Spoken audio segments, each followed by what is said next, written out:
Yes, please. What is the UN's response to Housing Minister Kamal Wirwansa's hunger strike outside the UN office in Colombo? In terms of that, of course, everyone is entitled to peaceful protest. I do expect, however, that the Secretary General will have a statement, possibly in time for the briefing, although I didn't want to delay the briefing much longer, or also possibly later in the afternoon, which contains the Secretary General's views. And we'll share that with you once we have it. Yes. One follow-up on that. You asked about this. The Reuters had first reported this call between Mr. Wirwansa and the Secretary of Defense, Gotabaya Rajapaksa, the President's brother.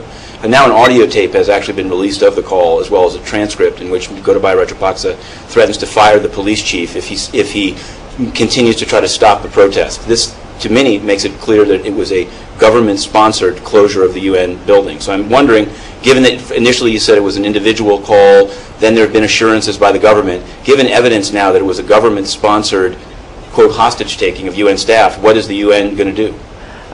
First of all, I wouldn't call it a hostage-taking, but beyond that, we are aware. And having said that, hold on, before we get to the next question, in response to the previous questions about Sri Lanka, I would like to point out that we have the following statement attributable to the spokesperson for the Secretary General on Sri Lanka. The Secretary General finds it unacceptable that the Sri Lankan authorities have failed to prevent the disruption of the normal functioning of the United Nations offices in Colombo as a result of unruly protests organized and led by a cabinet minister of the government. In light of the evolving situation, he is recalling the United Nations resident coordinator, Mr. Neil Buna, to New York for consultations. He has also decided that the UNDP Regional Center in Colombo will be closed. The Secretary General calls upon the government of Sri Lanka to live up to its responsibilities towards the United Nations as host country so as to ensure continuation of the vital work of the organization to assist the people of Sri Lanka from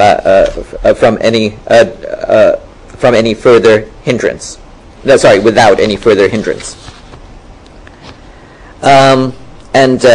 In terms of any questions about Sri Lanka's reactions to the panel, one thing I'd like to add is that the Secretary General has made it absolutely clear that the panel of experts he has appointed on accountability in Sri Lanka is advisory and not adversarial in nature.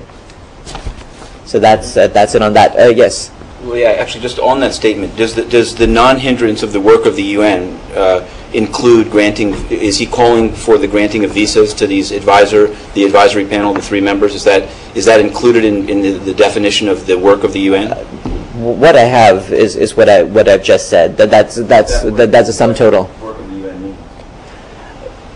The work of the UN means that the work that we need to do, however it is defined.